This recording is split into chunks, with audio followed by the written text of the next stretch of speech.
नवो टॉपिक विद्युत द्रावण, विद्युत कोष, तेनु ईएमएफ અને વિદ્યુત કોષનો આંતરિક અવરોધ। આ ચાર વસ્તુ આપણે જોઈએ।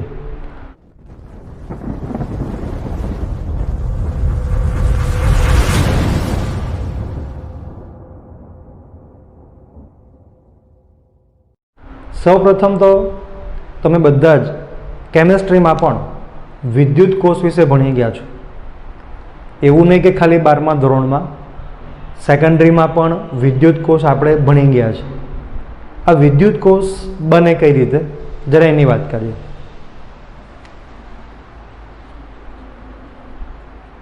વિદ્યુત કોષ પહેલા તો એક પાત્ર લઈ લેવું। આ એક પાત્ર છે। અત્યારે હું વિદ્યુત કોષનો ટોપ વ્યૂ દોરું છું। ટોપ વ્યૂ એટલે આપણે ઉપરથી એમ કરીને જોઈએ ને તેવી વાત છે। અત્યાર સુધી આપણે જે પણ ભણ્યા છે એ સાઈડ વ્યૂમાં ભણ્યા છે। હું ટોપ વ્યૂ દોરું છું એટલે જો આ પેનને એમ નાખું તો મને પેન આવી દેખાય, પણ ઉપરથી જોઉં તો કેવી દેખાય? આ ટપકા જેવી દેખાય। તમે જોઈ શકો છો અત્યારે, બરાબર? તો આ એક પાત્ર છે। પાત્રમાં બે ઇલેક્ટ્રોડ એટલે વાહક સળિયાઓ, બરાબર છે? ઇલેક્ટ્રોડ્સ મૂકેલા છે। તેની અંદર વિદ્યુત દ્રાવણ ભરવામાં આવે। જેવું વિદ્યુત દ્રાવણ ભરવામાં આવે, ઇલેક્ટ્રોલાઇટ વિદ્યુત દ્રાવણ, જેવું વિદ્યુત દ્રાવણ ભરીશું તો દ્રાવણ અને ઇલેક્ટ્રોડ વચ્ચે પ્રક્રિયા થાય। પ્રક્રિયા થવાથી ધન વિદ્યુત ભાર કોઈ એક બાજુ અને ઋણ વિદ્યુત ભાર કોઈ બીજી બાજુ જાય। ધન વિદ્યુત ભાર જે ધ્રુવ પર જાય તેને વિદ્યુત કોષનો ધન ધ્રુવ કહેવાય। ઋણ વિદ્યુત ભાર જે ધ્રુવ પર જાય તેને વિદ્યુત કોષનો ઋણ ધ્રુવ કહેવામાં આવે છે। ઓકે, આટલી વાત સમજાઈ ગઈ? તો આ રીતે એક વિદ્યુત કોષ તૈયાર થતો હોય છે। આ વિદ્યુત કોષનો ઉપયોગ શું? કોઈ પણ પરિપથ તમે લઈ લો તો આ પરિપથમાં વિદ્યુત પ્રવાહ સતત પસાર કરવા માટે વિદ્યુત કોષ ઉપયોગી છે, બરાબર છે?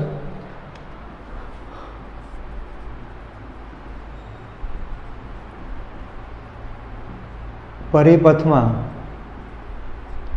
વિદ્યુત પ્રવાહ અથવા તો આવું કહી શકાય સ્થાયી વિદ્યુત પ્રવાહ પસાર કરવા તે વપરાય છે।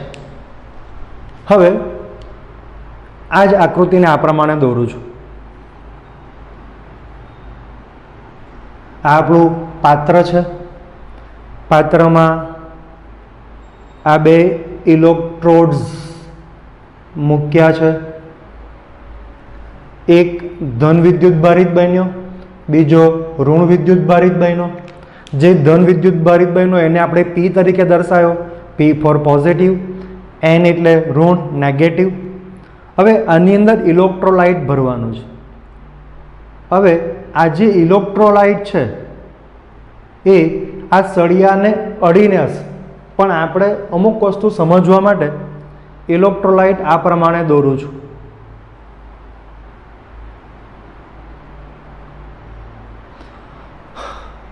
કોઈ એવું ના સમજે કે ઇલેક્ટ્રોલાઇટ અને ઇલેક્ટ્રોડ સંપર્કમાં નથી, અડેલા જ છે, પણ સમજણ માટે આવું અલગ અલગ દોરેલું છે। હવે આ P છે, ઇલેક્ટ્રોડ એટલે કે વિદ્યુત સળિયા અને એની નજીકના એકદમ નજીકના ઇલેક્ટ્રોલાઇટ પરનું બિંદુ એ લઉં। આ P અને A વચ્ચેના સ્થિતિમાનનો તફાવત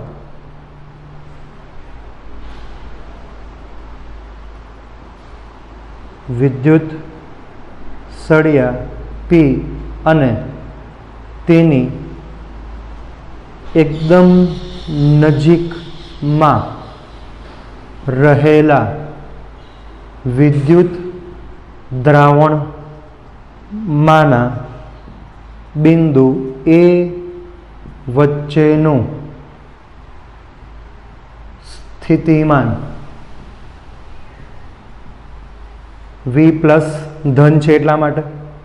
તેવી જ રીતે આ N છે અને ઋણ ઇલેક્ટ્રોડ સાથે જે ઇલેક્ટ્રોલાઇટ સંપર્કમાં છે તેની પરનું બિંદુ B લઈ લઈએ તો N અને B પરનું સ્થિતિમાન વિદ્યુત સળિયા N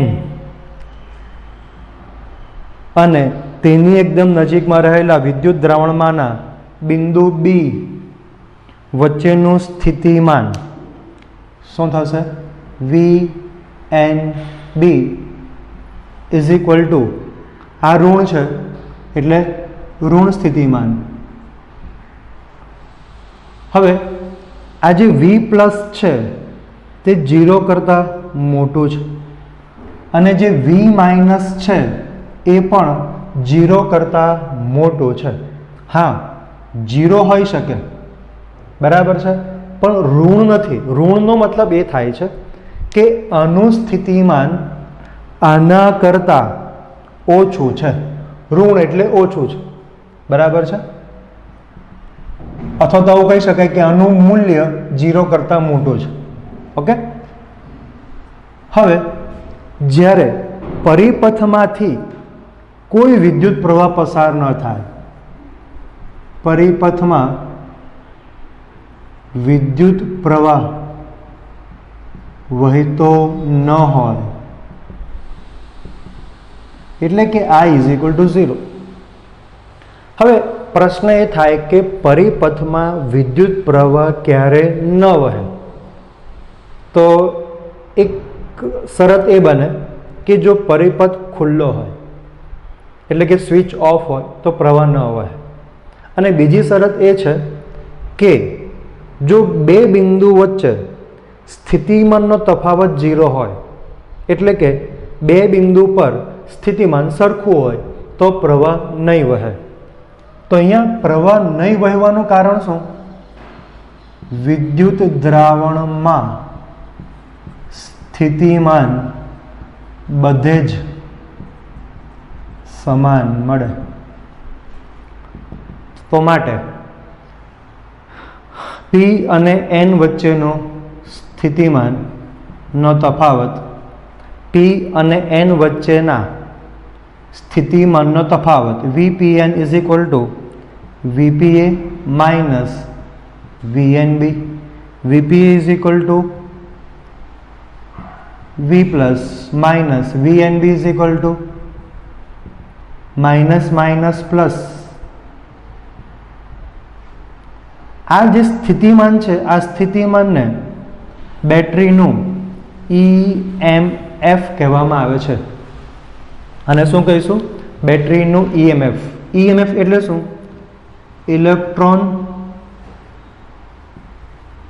મોટિવ ફોર્સ. આનું ટૂંકું નામ છે EMF. Electron motive force.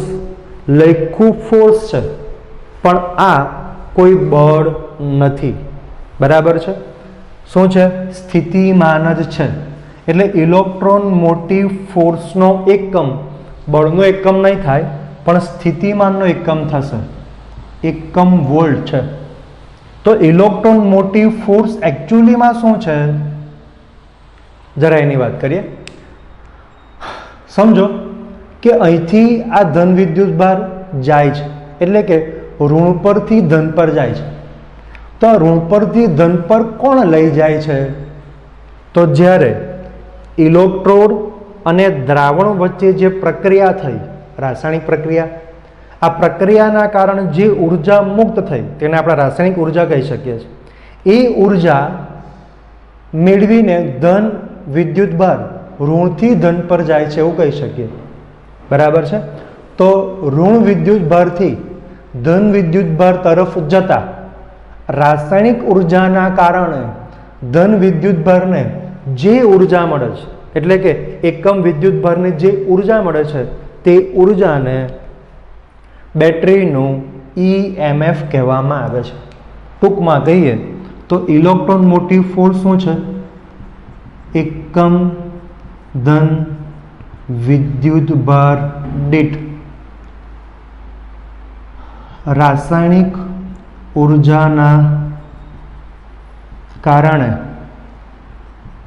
ઋણ ધ્રુવથી ધન ધ્રુવ પર જતા મળતી ઉર્જા છે. તો ટૂંકમાં કહીએ તો એકમ વિદ્યુતભાર દીઠ મળતી ઉર્જા એટલે ઇલેક્ટ્રોન મોટિવ ફોર્સ. એકમ વિદ્યુતભાર દીઠ મળતી ઉર્જા એટલા માટે આનો એકમ સ્થિતિમાનના એકમ એટલે કે વોલ્ટ આવે. તો આનું પારિમાણિક સૂત્ર પણ સ્થિતિમાનનું જે પારિમાણિક સૂત્ર આવે તે જ આવશે. ઓકે,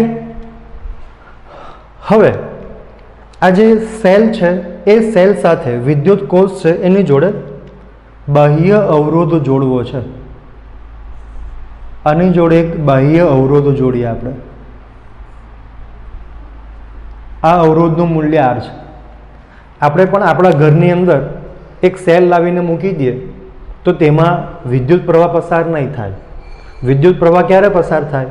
તેના બે છેડા જોડે કશુંક જોડાય. એ કશુંક એટલે કંઈક ને કંઈક તો અવરોધ હોય જ, R જોડાય. જેવો અવરોધ R જોડાશે વિદ્યુત પ્રવાહ વહેવાનું શરૂ થઈ જશે. ધારો કે આ વિદ્યુત પ્રવાહ છે, તો આ જે વિદ્યુત પ્રવાહ છે એ કઈ દિશામાં પસાર થાય છે?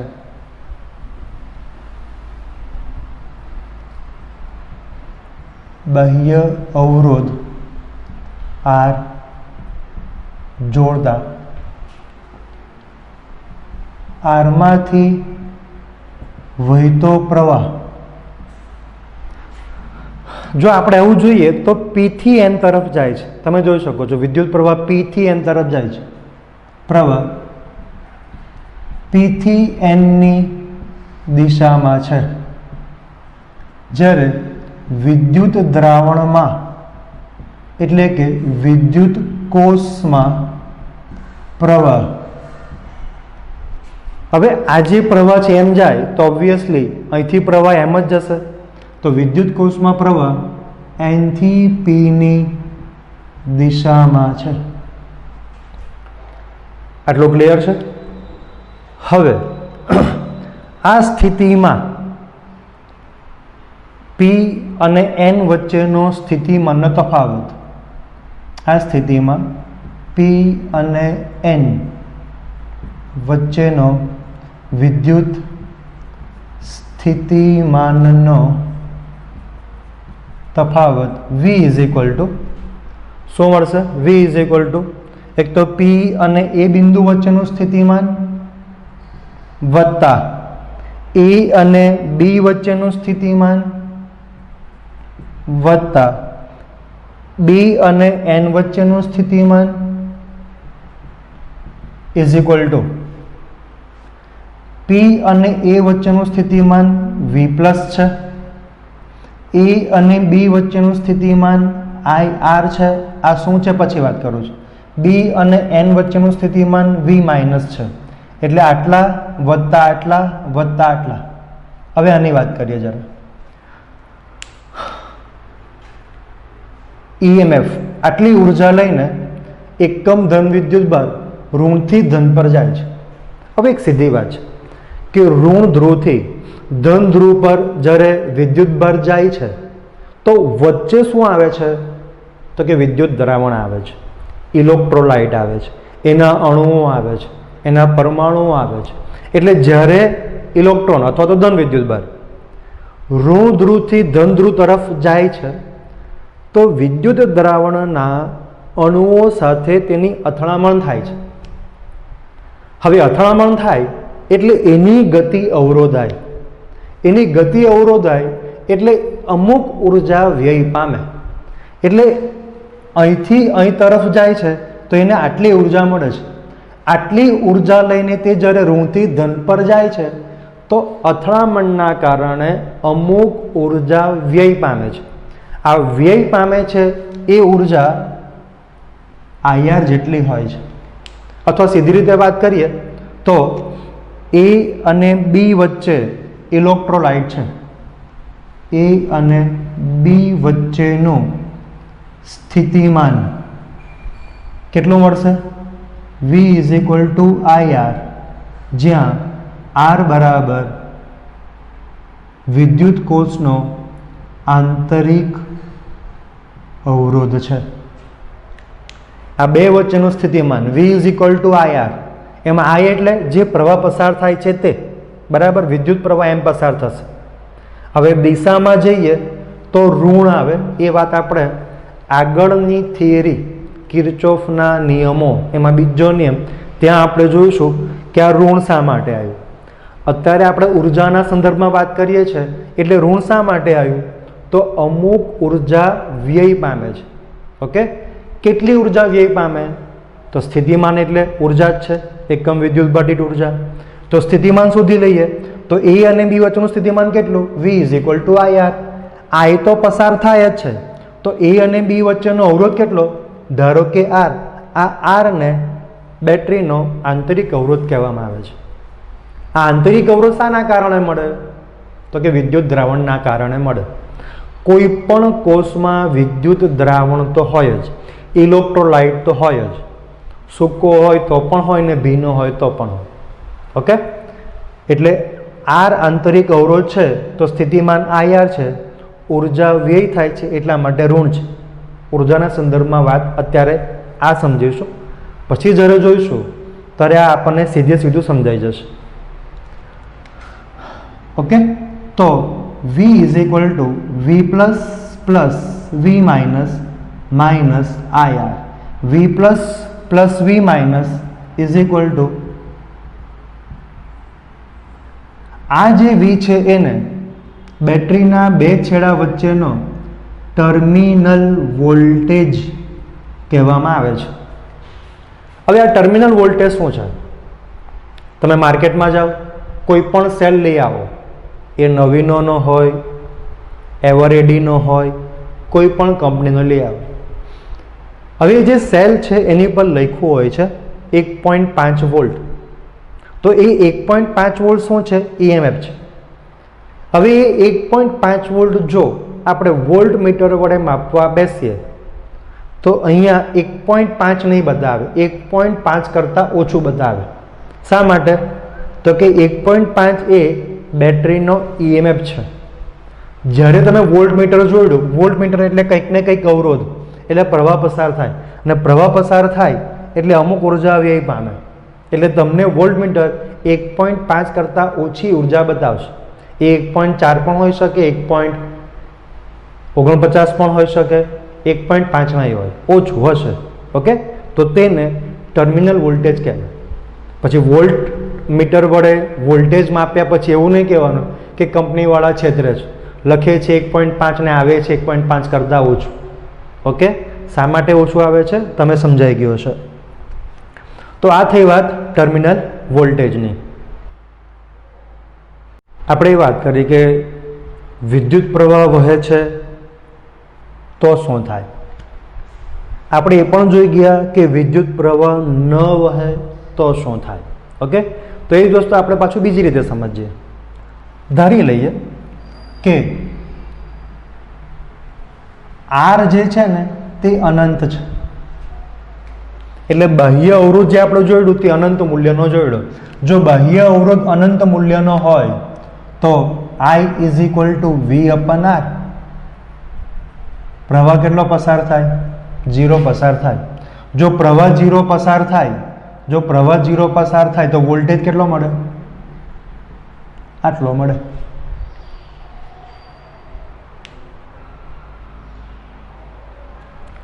ઓકે, આ જે શરત છે અને ઓપન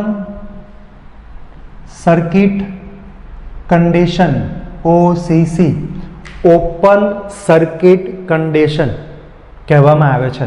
તો ઓપન સર્કિટ કન્ડિશનમાં પરિપથમાંથી વહેતો પ્રવાહ શૂન્ય હોય છે. પરિપથમાં જે બેટરી જોડી છે એનો ટર્મિનલ વોલ્ટેજ બેટરીના EMF જેટલો હોય છે. હવે જો આરનું મૂલ્ય પરિમિત હોય, પરિમિત એટલે માપી શકાય તેવું, તો શું થાય? તો આટલો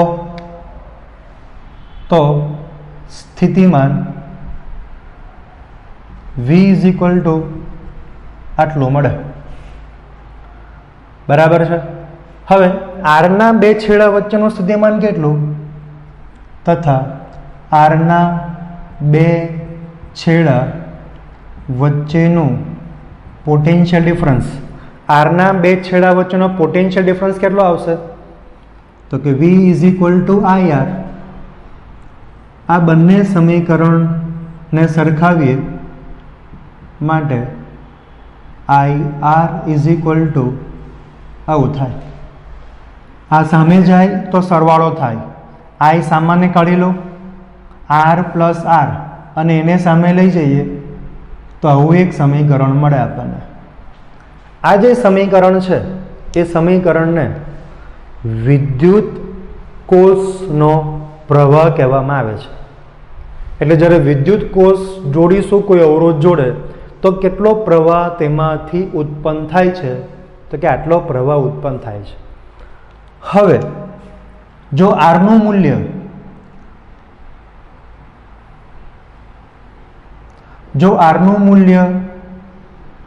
શૂન્ય લઈ લઉં, એટલે કે બાહ્ય અવરોધ ખૂબ જ નાનો છે, શૂન્ય લઈ લઉં, તો વિદ્યુત પ્રવાહ કેવો મળે આપણને? મહત્તમ મળે. આનો મતલબ એ થાય છે કે વિદ્યુત દ્રાવણમાંથી આટલો મહત્તમ પ્રવાહ પસાર થઈ શકે. આનાથી વધારે જો પ્રવાહ પસાર થાય તો વિદ્યુત કોષ બગડી શકે છે. એટલા માટે વિદ્યુત કોષમાંથી આના કરતાં નાના મૂલ્યનો પ્રવાહ વહેવડાવવો હિતાવહ છે, બરાબર છે. આપણી પાસે જે મોબાઈલ છે એ મોબાઈલને આપણે ચાર્જ કરીએ છીએ, તો ચાર્જ કરવા માટે મોબાઈલની પિન જોઈએ અને ડાયરેક્ટ પેલો પ્લગ જોઈએ. વચ્ચે પેલું ચાર્જર નામનું સોકેટ શું કામ આવે છે? એ આના કારણે જ આવે છે કે પેલા પ્લગમાંથી જે પ્રવાહ આવે છે તે આના કરતાં વધારે છે, તો એ પ્રવાહ કંટ્રોલ કરીને આપણને આપે. આપણી મોબાઈલની બેટરીના મહત્તમ પ્રવાહ કરતાં ઓછો પ્રવાહ પસાર કરે, જેથી કરીને આપણી બેટરી એટલે કે મોબાઈલની બેટરી બગડી ન જાય. એટલા માટે મોબાઈલ કંપનીવાળા એક કાગળમાં લખીને પણ આપે છે કે ચાર્જ વિથ ગિવન ચાર્જર. પોતાની કંપનીનું જ જે આપેલું છે ચાર્જર જ ચાર્જ કરવા વાપરવું. પણ આપણે કોઈ બી પિન નાખીને ચાર્જ કરવા માંડીએ છીએ, તેના કારણે શું થાય છે? બેટરીની લાઈફ ઘટે છે. ઓકે, તો આટલી વાત હતી વિદ્યુત કોષ, EMF અને ટર્મિનલ વોલ્ટેજ, પછી આંતરિક અવરોધ, આટલી વાત છે.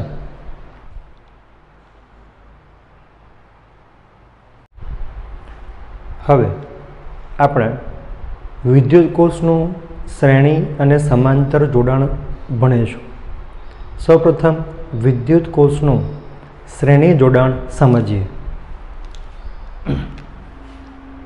કોઈ પણ વિદ્યુત કોષ હોય એ વિદ્યુત કોષને આ પ્રમાણે દર્શાવે, બરાબર.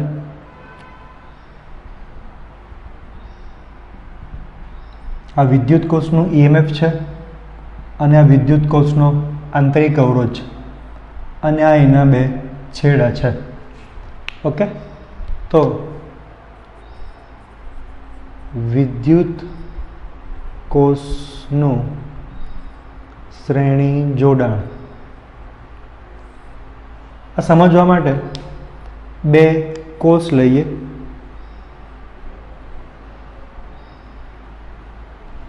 આકૃતિમાં દર્શાવ્યા પ્રમાણે બે વિદ્યુત કોષને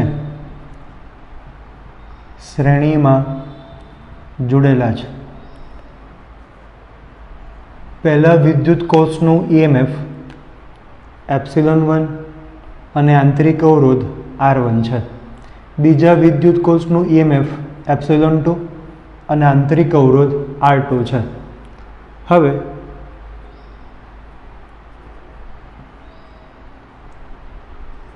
પ્રથમ વિદ્યુત કોષના બે છેડા વચ્ચેનો વિદ્યુત સ્થિતિમાનનો તફાવત એટલે કે પોટેન્શિયલ ડિફરન્સ. તમે ઘડીએ ઘડીએ વિદ્યુત સ્થિતિમાનનો તફાવત ન લખો અને ખાલી પોટેન્શિયલ ડિફરન્સ લખી દો તો પણ ચાલે. VAB is equal to VA minus VB is equal to epsilon 1 minus IR1 આ પ્રમાણે થશે. બેટરીના બે છેડા વચ્ચેનો સ્થિતિમાન એને ટર્મિનલ વોલ્ટેજ કહે છે. તો તે પરથી V is equal to epsilon minus IR. તેવી જ રીતે બીજા વિદ્યુત કોષના બે છેડા વચ્ચેનો વિદ્યુત સ્થિતિમાનનો તફાવત VBC is equal to epsilon 2 minus IR2 આવું થાય. હવે આ બે વિદ્યુત કોષના શ્રેણી જોડાણની સમતુલ્ય વિદ્યુત કોષ આવું થતું હોય તો બંને વિદ્યુત કોષના શ્રેણી જોડાણનું સમતુલ્ય વિદ્યુત કોષ સમતુલ્ય એટલે ઇક્વિવેલન્ટ પરિણામે બરાબર છે. તો A અને C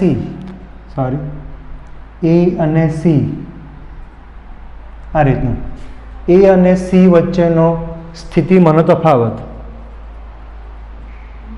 બંનેના એટલે કે 1 અને 2 કોષના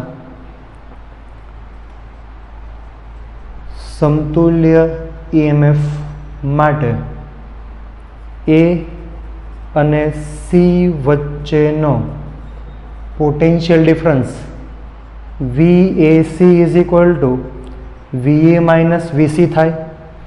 VA માઇનસ VC ને આ પ્રમાણે લખાય VA minus VB plus VB minus VC. VB minus કર્યા ને VB ઉમેર્યા એટલે આ જ થવાનું. પણ VA minus VB is equal to અને VB minus VC is equal to VAC is equal to V માટે V ઇઝ ઇક્વલ ટુ આ બેનો સરવાળો માઇનસ I R1 વત્તા R2 એવું થાય. આ બેનું સમતુલ્ય વિદ્યુત કોષ જો આવું હોય તો સમીકરણ 3 અને 4 ને સરખાવતા 3 અને 4 પરથી epsilon 1 epsilon 2 R equivalent R1 plus R2 મળે. જો n વિદ્યુત કોષ હોય તો n વિદ્યુત કોષ હોય તો epsilon 1 epsilon 2 dash dash R1 plus R2 dash dash આવું મળે. તેમાંય પાછા બધા વિદ્યુત કોષના EMF સરખા હોય અને આંતરિક અવરોધ સરખા હોય તો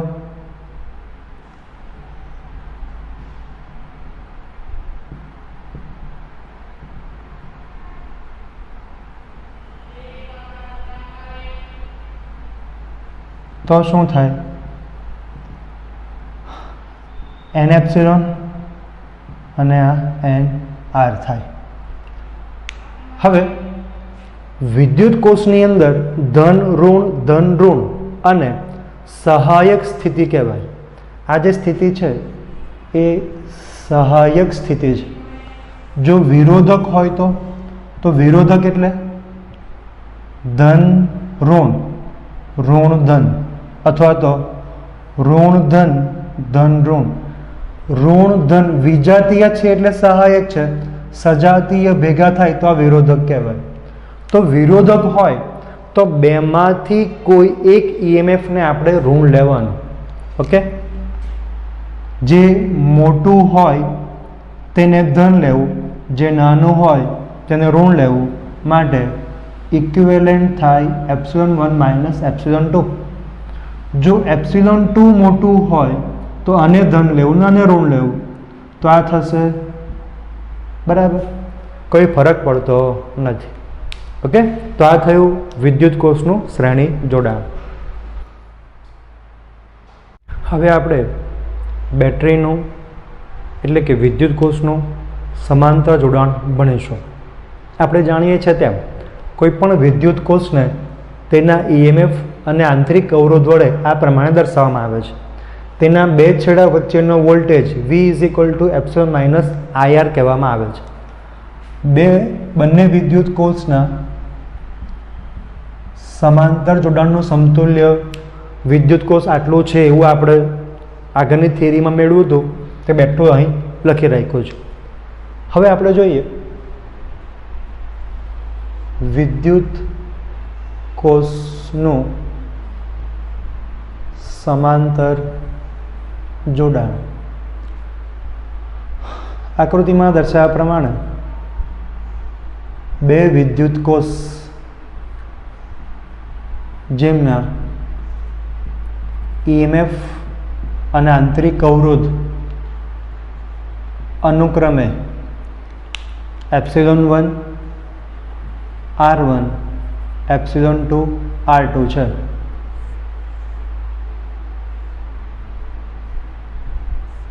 તેમાંથી વહેતા વિદ્યુત પ્રવાહ અનુક્રમે I1 અને I2 છે.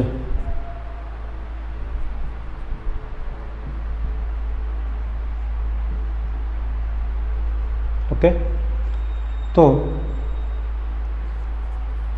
પ્રથમ વિદ્યુત કોષના બે છેડા વચ્ચેનો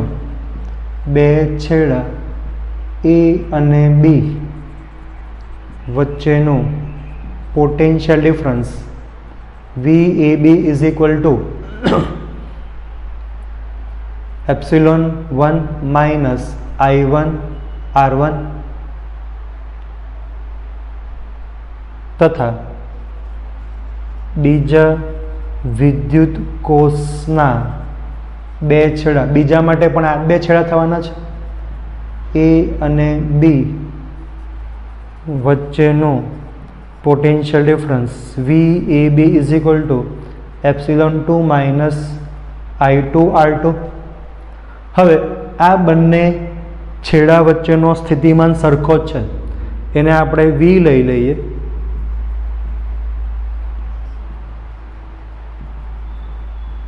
તો આવું સમીકરણ મળે. હવે બિંદુ A પાસે કુલ પ્રવાહ આટલો થાય છે, I1 વત્તા I2 is equal to I થાય. આ નિયમને કિર્ચોફનો પહેલો નિયમ કહેવામાં આવે છે. અને પછી આપણે કિર્ચોફના નિયમો જોવાના છે. હવે I1 અને I2 આપણને ખબર નથી, તો આને સામે લઈ જઈએ તો I1 R1 is equal to આવું થશે. માટે I1 is equal to R1 સામે લઈ જાઓ ઓછા આવું થશે. તેવી જ રીતે અહીંયા સામે લઈ જઈએ તો I2 is equal to R2 સામે લઈ જાઓ તો આવું એક સમીકરણ મળે. આ બંને સમીકરણ આ સમીકરણમાં મૂકીએ તો I1 is equal to epsilon 1 ભાગ્યા R1 માઇનસ V ભાગ્યા R1 પ્લસ એપ્સિલોન 2 ભાગ્યા R2 માઇનસ V ભાગ્યા R2 આવું થશે. V વાળા પદ એક બાજુ અને બાકીના પદ એક બાજુ લખીએ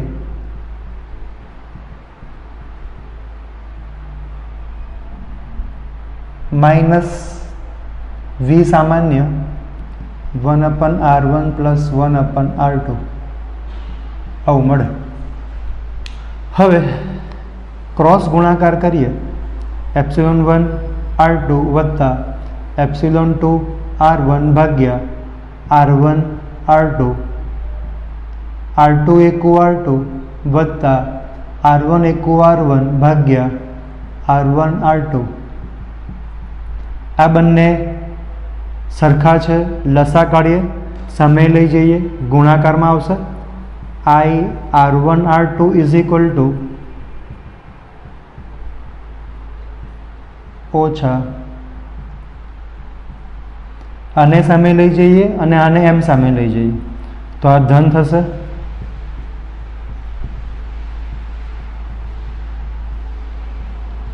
अने आ सामे जाए तो ऋण थशे आ काउंस ने सामे लई जईए तो बंने पदना छेद में आवशे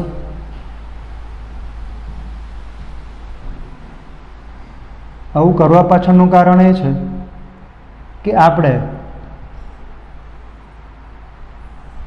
आवुं समीकरण मेळववुं छे v is equal to epsilon minus I R बराबर। हवे बंने विद्युत कोषना समांतर जोडाणनुं समतुल्य विद्युत कोष आवो होय तो ए अने अहींया बी लखी दઉં છું ए अने बी वच्चेनो स्थितिमाननो तफावत एटले के v आटलो थाय तो बंने ने सरखावीए ज्यां epsilon equivalent is equal to R2 वत्ता भाग्या आटलू अने R equivalent is equal to R1 R2 भाग्या आटलू छे।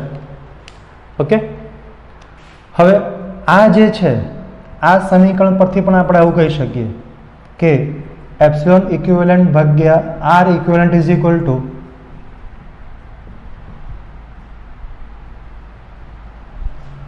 n होय तो प्लस डैश डैश अने 1/R equivalent is equal to 1/R1 plus 1/R2 थाय बराबर छे। हवे n विद्युत कोष होय n विद्युत कोष माटे अहीं शुं आवशे प्लस अहीं लखी दઉં છું